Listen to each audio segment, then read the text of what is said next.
नमस्कार। आज हम जिस विशिष्ट व्यक्तित्व साहित्यकार के विषय में चर्चा करने वाले हैं, उनकी रचनाएं आज भी प्रासंगिक हैं, जिनको सुनने मात्र से ही युवाओं के अंतर्गत जोश भर जाता है। वह उत्साह से भरपूर हो जाते हैं, वो प्रेरित हो जाते हैं कुछ करने के लिए। कुछ करना यानी कि मोटिवेशन, उनके अंदर मोटिवेशन की बहार आ जाती है। मैं बात कर रहा हूँ डॉक्टर शिव मंगल सिंह सुमन जी के विषय में, जिनका जन्म तो हुआ था यूपी के उन्नाव जिले के एक छोटे से ग्राम जिसका नाम था जगरपुर। क्या नाम था? जगरपुर। लेकिन उन्होंने अपना संपूर्ण जीवन, या यूं कहें कि उन्होंने अपना अधिकतर जीवन मध्य प्रदेश में ही बिताया।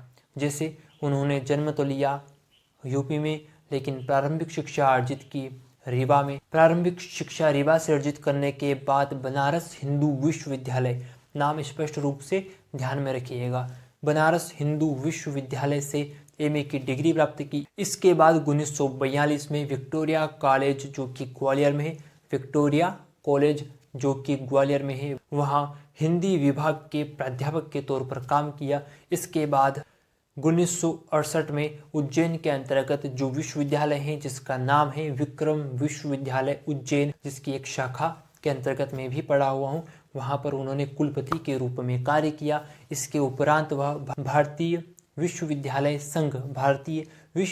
संघ के अध्यक्ष पद को भी उन्होंने गौरवान्वित किया। आज हम चर्चा करने वाले हैं डॉक्टर शिव मंगल सिंह सुमन जी के विषय में। उनकी शुरुआत करने से पहले, उनके जीवन के विषय में जानने से पहले, एग्ज़ाम के लिहाज से क्या क्या चीज़ें इंपॉर्टेंट है, वह सब जानने से पहले हम बात करेंगे उनकी एक कविता की जिसका नाम है चलना हमारा काम है। चलना हमारा काम है, जो आज भी प्रासंगिक है और युवाओं को मोटिवेट करने के लिए उनकी यह कविता ही काफ़ी है। आइए शुरू करते हैं। गति प्रबल पैरों में भरी, गति प्रबल पैरों में भरी, फिर क्यों रहूं दर दर खड़ा। गति प्रबल पैरों में भरी, फिर क्यों रहूं दर दर खड़ा। जब आज मेरे सामने है रास्ता इतना बड़ा, जब तक न मंजिल पा सकूं तब तक मुझे न विराम है। जब तक न मंजिल पा सकूं तब तक न मुझे विराम है। चलना हमारा काम है, चलना हमारा काम है। इसी के साथ आइए डॉक्टर शिव मंगल सिंह सुमन जी के विषय में जानने का प्रयास करते हैं। डॉक्टर शिव मंगल सिंह सुमन, इनका जन्म 14 अगस्त 1915 को यूपी के उन्नाव जिले के जगरपुर नामक ग्राम में हुआ था। कहाँ पर हुआ था? 14 अगस्त, 15 अगस्त से एक दिन पूर्व 14 अगस्त 1915 को यूपी के उन्नाव जिले के जगरपुर नामक ग्राम में हुआ था। जगरपुर जो कि कानपुर के नज़दीक है। आप कहेंगे कि सर उन्नाव जिला कहाँ है?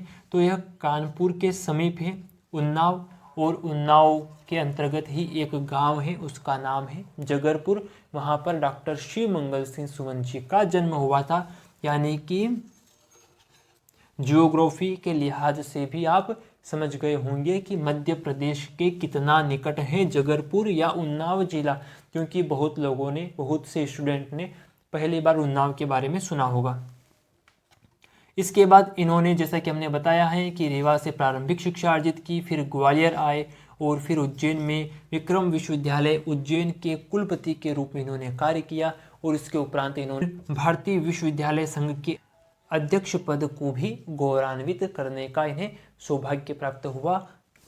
आइए इनकी रचनाओं के विषय में जान लेते हैं। इनकी पहली रचना है जो कि प्रकाशित हुई थी 1939 में, हिल्लोल। इसी के कारण इन्हें बहुत ज़्यादा ख्याति प्राप्त हो चुकी थी। आइए इनकी समग्र रचनाओं के विषय में जानकारी अर्जित करते हैं। इनकी पहली रचना हिल्लोल जो कि 1939 में प्रकाशित हुई थी। उसके बाद जीवन के गान, इनकी दूसरी रचना है जीवन के गान।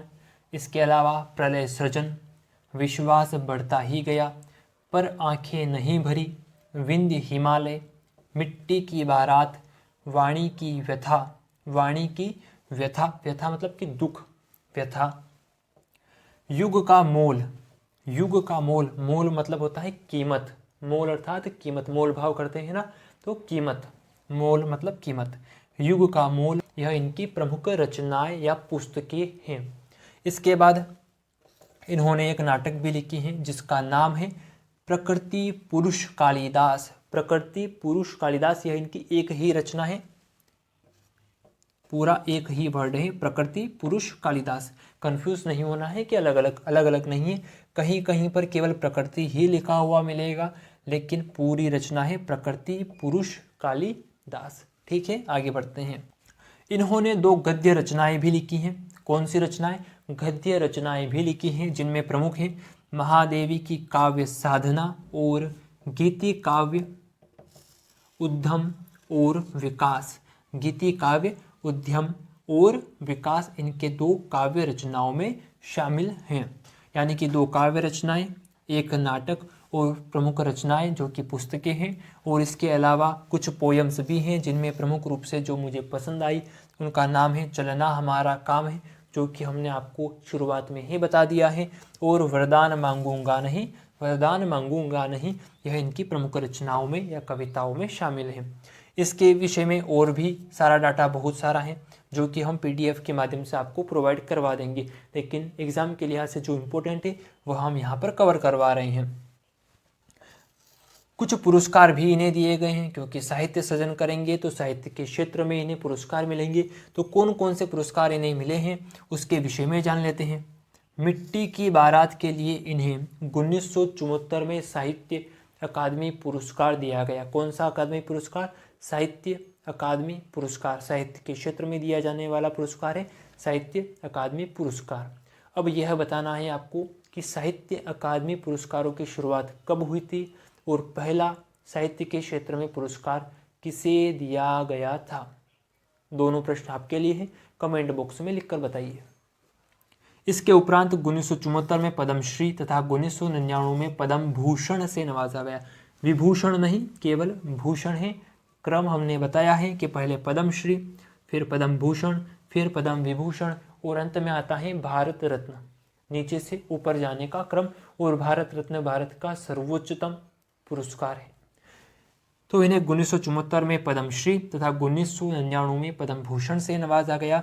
और इस टॉपिक से जितने भी प्रश्न आने थे उनको हमने कवर कर लिया है। एक बार पुनः इनका रिवीजन कर लेते हैं ताकि ज़्यादातर चीज़ें यहीं पर याद हो जाए। कहाँ कहाँ से प्रश्न आते हैं?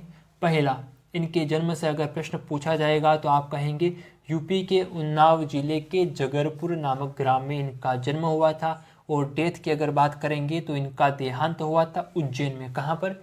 उज्जैन में इनका निधन हुआ था। प्रमुख रचनाओं के विषय में देखते हैं तो हिल्लोल, जीवन के गान, प्रलय सृजन, विश्वास बढ़ता ही गया पर आंखें नहीं भरी। दोनों अलग अलग हैं। विश्वास बढ़ता ही गया और पर आंखें नहीं भरी, विंध्य हिमालय, मिट्टी की बारात, वाणी की व्यथा, युग का मोल, कटे अंगूठे से वंदनवारे इनकी प्रमुख रचनाएं हैं। नाटक और इनकी 2 गद्य रचनाओं के विषय में हमने जानकारी प्राप्त कर ली। पुरस्कारों के विषय में ध्यान से पढ़ लीजिएगा। महत्वपूर्ण यह है मिट्टी की बारात, हिल्लोल और जीवन के गान, इनसे प्रश्न बन सकते हैं। तो इनमें हमें लापरवाही नहीं बरतनी है किसी भी तौर पर। आइए इस सेशन को यहीं पर समाप्त करते हैं। मेरी आशा है, आपसे उम्मीद है कि आप इनके नोट्स बना रहे होंगे। हमने पहले भी कहा है सेशन शुरू होने से पहले ही स्क्रीनशॉट ले लीजिए ताकि जो भी पढ़े सटीक रूप से पढ़ लें और एज इट इज़ नोट्स बन सके। और नोट्स बनाने में जो आपकी दुविधा होती है कि नोट्स कैसे बनाए जाते हैं, तो नोट्स जैसा शुरू में बताया गया है वैसे ही बनाए जाते हैं। डायग्राम का प्रयोग आप कर सकते हैं, जैसे कि हमने इनके जीवन के विषय में बताने के लिए बता दिया, इनका जन्म कहाँ हुआ था, इनकी डेथ कहाँ हुई थी, यह हमने डायग्राम के माध्यम से बिल्कुल सरलतम रूप से आपको प्रस्तुत कर दिया है। अब भूलकर बताइए आप, चुनौती है मेरी तरफ से आपको, भूल सके तो भूल जाइए। कैसे भूलेंगे आप? डायग्राम के माध्यम से समझा दिया है, भूलने की संभावनाएं नगण्य हो जाती है। इसी क्रम में इस सेशन को यहीं पर समाप्त करते हैं। मुझे दीजिए इजाज़त। पढ़ते रहिए, बढ़ते रहिए। नमस्कार, धन्यवाद।